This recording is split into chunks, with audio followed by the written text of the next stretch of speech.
presentation is about the What It Takes UCD Employability webinar series, and it was all about supporting student and alumni careers during COVID-19. So start with just a quick intro from ourselves. My name is Camille Rogers, and I work with UCD Alumni Relations. I'm the Alumni Relations and Marketing Officer. And my name is Michelle Coen, and I'm a Career and Skills Consultant at the UCD Careers Network. Good. So we'll start you guys off with an overview of what the series was and how it's been going so far.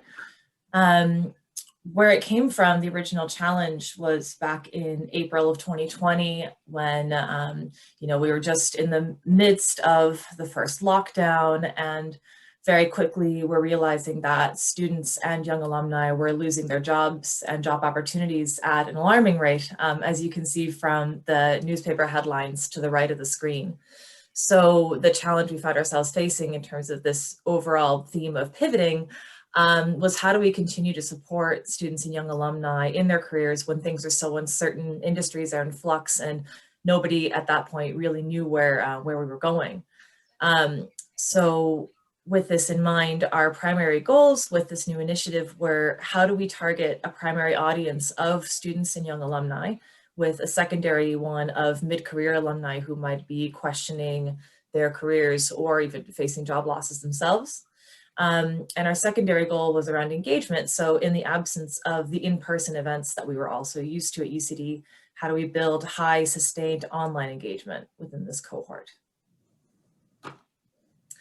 So as a solution to these problems and to reach these goals, we came up with a webinar series that was jointly run between us at UCD Alumni Relations and UCD Careers Network to make the most of the resources that both had to offer. So we called it What It Takes because we wanted to be able to finish that sentence with different career building skills. So what it takes to land a job, what it takes to upskill, get the drift. So they were all about employability, practical advice, industry insights, and thought-provoking discussions. The general format was presentations from UCD alumni who were experts in their field, industry partners, people who kind of could see a bit above the trees where things were heading. And every time we would follow with a Q&A as well. So they were highly interactive sessions too. In terms of the practical rollout, they were every fortnight on Wednesdays, live on Zoom. Our first series ran in summer 2020, and we are currently in the midst of our spring 2021 series. Each series runs for 6 episodes along the course of 3 months. And between those two, we had time to really take stock and do some heavy research on what was working and not working to improve the spring series that we're in the middle of now. In addition to a live Zoom webinar, we also offer recordings on YouTube and slides and resources in the What It Takes Resource Hub, which is a dedicated page on the UCD Alumni Network that has loads of additional resources for anyone looking for a bit more after the session as well. So to give you an idea of the types of topics and speakers we've had so far, this is the rundown of what we did over the summer. I should say, though, that it's missing one additional episode, which we ran for the class of 2020. We had a special What It Takes episode just for the new graduating class. But you can see here that the topics were very much around COVID-19 and kind of those immediate needs, like what it takes to land a job during COVID-19. We ran that back in May, which seems a bit ambitious now looking back. There were also a lot of industry-specific topics like arts and culture, which was struggling, versus tech, which was more up and coming. And you can see there's an episode on working from home, those who want to go back to university with a postgraduate degree, a lot of very kind of COVID-related topics. And moving into then spring, you can see we did a bit of a pivot between the two series. Spring is much more forward-looking, much more about the universal skills that people are trying to learn. It's less about COVID and more about how can you stay ahead of the curve and keep your career skills sharp. So Michelle, I don't know if you have anything you want to add from a kind of student perspective. Yeah, so I suppose just the range of topics we found from the UCD Careers perspective, that it was really impactful for current students to have exposure to the kind of industry speakers that you can see, like Carol O'Kelly, John Crowley. I noticed from the Q&A that I would kind of be managing in each episode, that there was significant interest from current students around like how to negotiate graduate program salaries, and like how do they as students manage their personal brand. And interestingly, like current students who are actually running small online businesses themselves.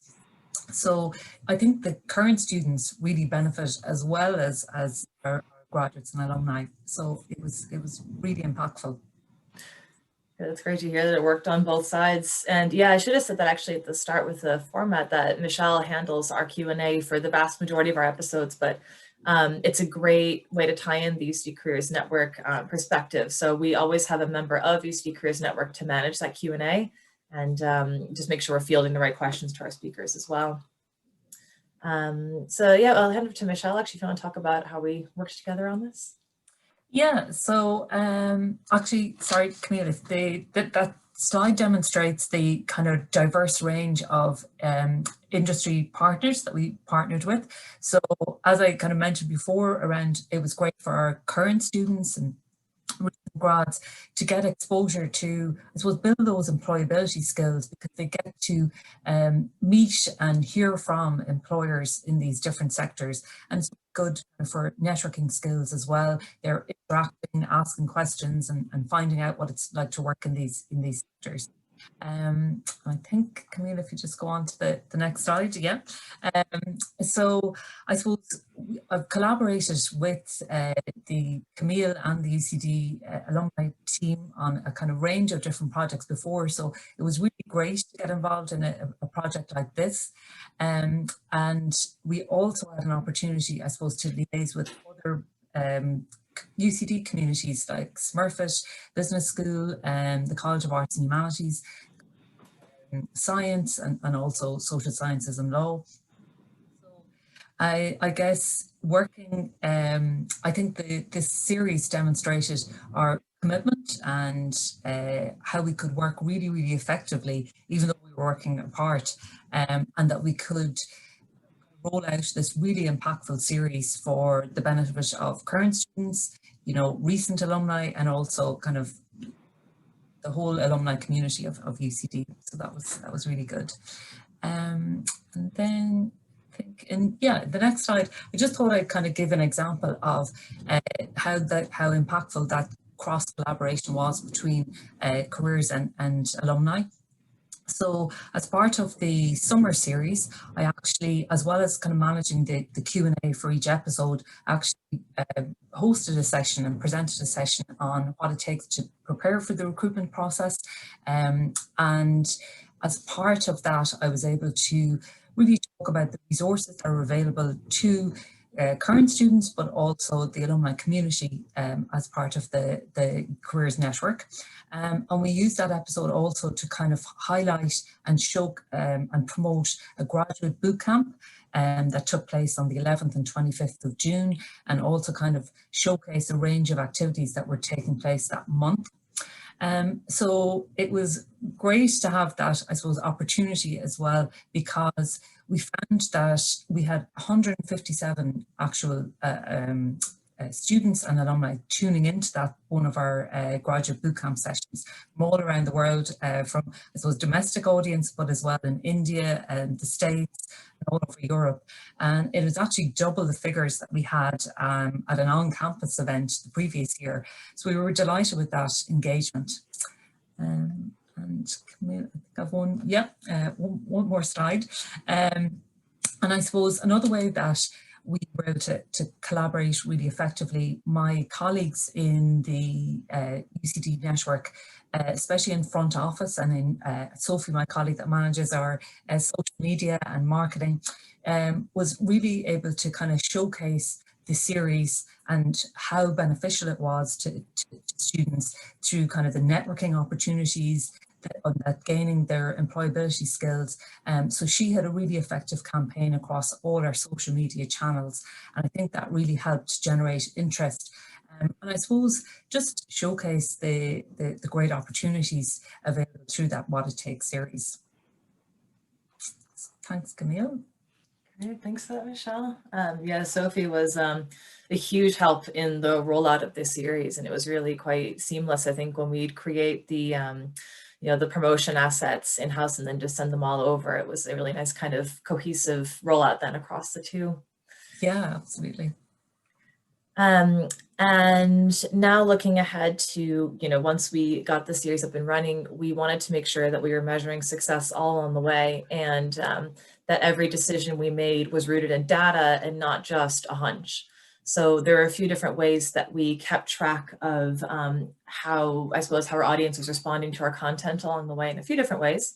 The first was with tracking links. So the way those worked is in the Zoom webinar, you get a little registration link for your event, but this registration link can be copied out as many times as you like, and you can use each of those unique links for a different source to see how many signups come from that source. So for example, if we want to see how many signups we're getting from email versus Twitter versus Facebook, each one of those posts had its own link. There's one link for the email, one link for our Twitter posts, and we also had ones even for the UCD Careers Network posts, or when we shared something in the Culture and Engage e-zine. Every one of those had its own link so that at the end we could go back and see, okay, the vast majority came from this. How can we, maybe at the start our signups from LinkedIn were low, so we could see that straight away and tailor our approach accordingly as the series progressed. So those are super useful. The next one, we used surveys after every episode to figure out more from the audience perspective, how did they think it went? The example on the right you can see is from our spring series surveys. So they're uniform, the audience gets the same one after every episode, and again, it's linked straight through Zoom, so it pops up as soon as the session ends. It's really helpful for us to see how they rate the content, how they rate the tech, the speakers, and they also have the opportunity to suggest new topics or talk about what they'd like to see differently. So we, again, checked those after every episode, and we did more of a deep dive after the summer series to see overall how was our content hitting home. Thirdly, from a communications perspective, I'm not sure if every department uses this, but in alumni relations, we use MailChimp to speak to our alumni and invite them to these kinds of events. So MailChimp is linked up to our alumni database, which gives us the ability to target our audience and invite only those who are most interested. So for example, we had that arts and culture episode. We were able to just email alumni who studied arts and humanities, or just alumni who work in the arts and culture, so that we're not spamming anybody. And what we found overall is that as the series went on, we were emailing fewer and fewer people, but getting more and more signups just from tailoring that approach that little bit more. And then lastly, we also fed the Zoom information back into the alumni database through the reports. So after every episode, you can see who registered, who attended, see if any of them link up to like records we have in the alumni database. And that tells us so much more about who was tuning in. So for example, by linking up who was tuning into the database, we were able to find out that our biggest audience was women under 30, which is massive then for making sure that we give future episodes that we kind of give people what they want, I guess. And Camille, just to see that type of information, because like smart communications is what we're all trying to focus on. So it's really useful to hear that. It was a really, really helpful tool to have, again, when we had the total absence of in-person advertising, to think about how we could effectively reach people online. And I've included this slide as well just to show you guys that that approach did pay off. So we, between summer and spring, did, like I said, that full audience deep dive. We looked at who they were, how were they behaving, what did they like, what did they dislike. And you can see between summer and spring, it really helped boost our registrations and our attendances. We had an overall increase of about 96% between the two series. Now spring hasn't wrapped yet, but looking at it so far, it's looking pretty good. So before we wrap for just opening things up to a couple questions, we wanted to show you how the series is doing so far. So between winter and spring, summer and spring, we've had 11 episodes to date, and almost 4,000 people have registered via Zoom. One interesting thing to note too is that we started in the middle of the summer series streaming to Facebook Live as well as Zoom. And you can see that by doing that, we've pretty much doubled our audience. So it was a really effective way to get more eyes on our content. And again, about 2,000 Zoom attendees. So I don't know if people are seeing this in the other online events that they run, but at least for alumni relations, we see that there's usually about a 50% drop off between people who sign up and then actually turn up on the day. And we also keep track of things like a net promoter score. So that is in those post-event surveys I mentioned. You ask the audience, would you recommend the series to a friend based on how today went? And you say highly recommend, would not recommend, the whole spectrum. And they fall along a score between 0 to 100, where anything above 0 is good, anything above 50 is excellent. So we're averaging about a 42 so far. So we're creeping ever closer to that 50 mark. So just looking at the time here, we're about 15 minutes in, and Michelle and I have a few more slides on the data we gathered, but we thought this might be a good time to pause and just see if any of you have questions at this point before we move forward. And just so attendees know, you can unmute yourself if you'd like to ask a question, and you can also put the questions in the chat.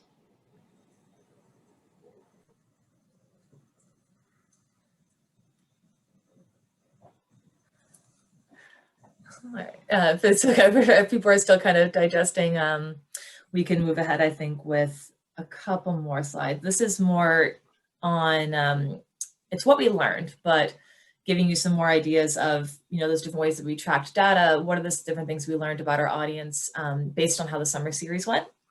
So first thing we looked at was demographic insights about who it was that was tuning in.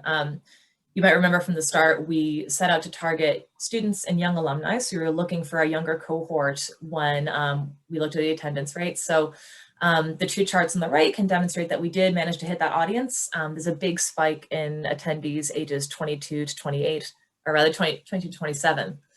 So it was really reassuring to see that come through at the end, that right, we're giving the content that these people want to see. And then the chart on the bottom right, you can see those are a sampling of a few of our episodes and what graduation year the people attended were.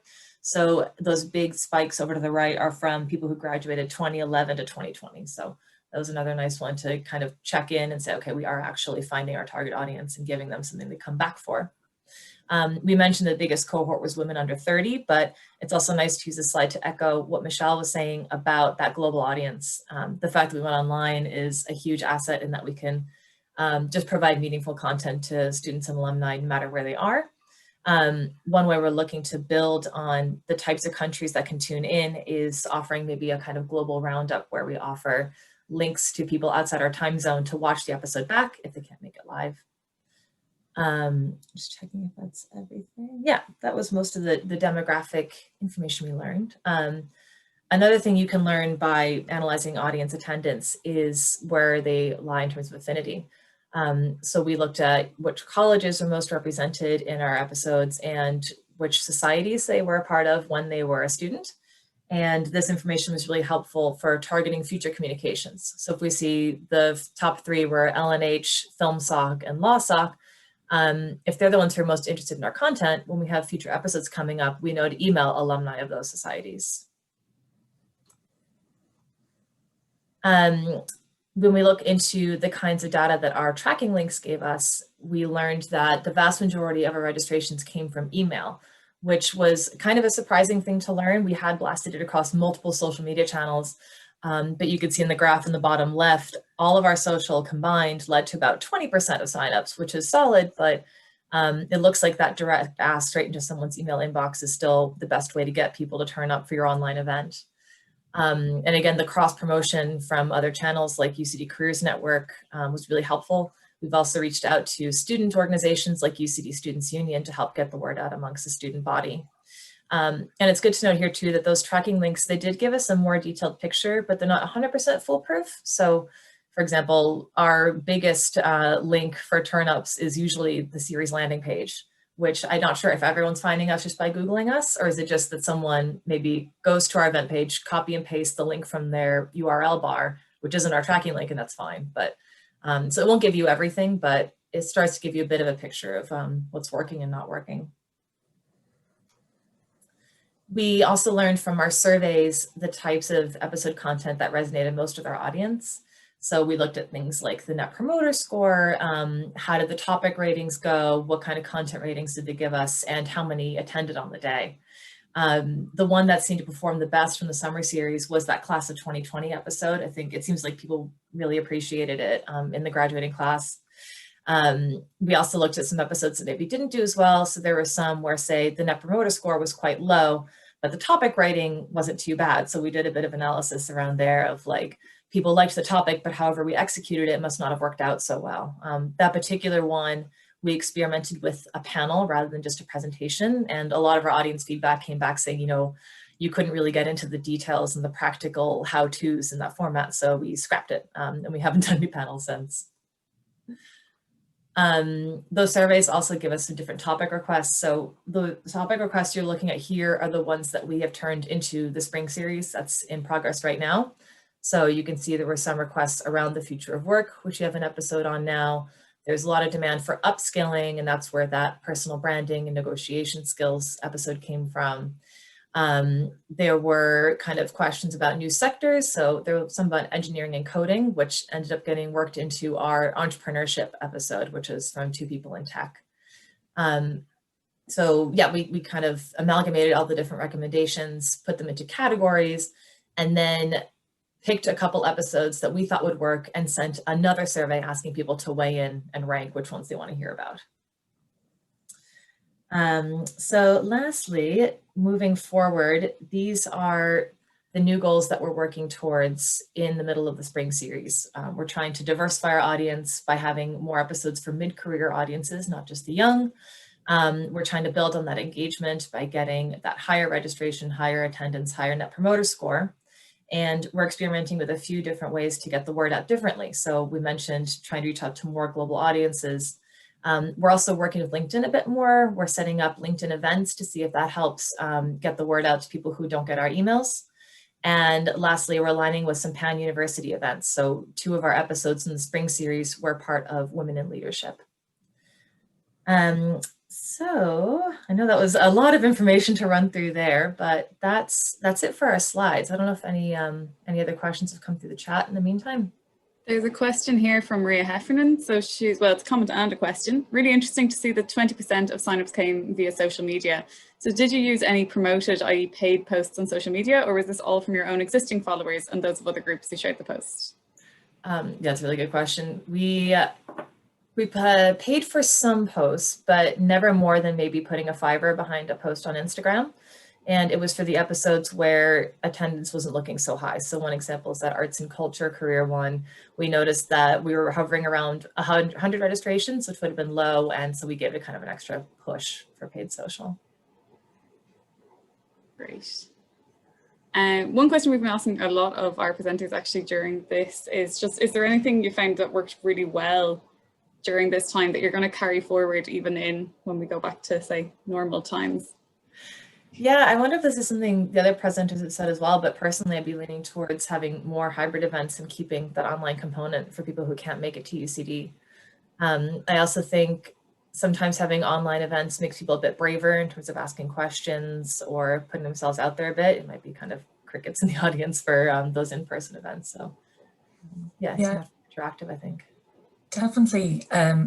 Just to echo what Camille said, I also work with Camille on an alumni panel series for College of Arts and Humanities and College of Social Sciences and Law.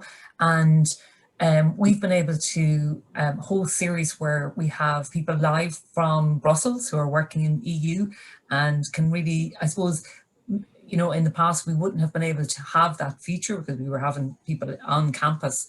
And that's really great. And that was a very useful series that kind of allowed people to get real access to different careers in the EU. So I think we'd definitely like to keep a hybrid of that. We've definitely been able to expand our locations where people are featuring from.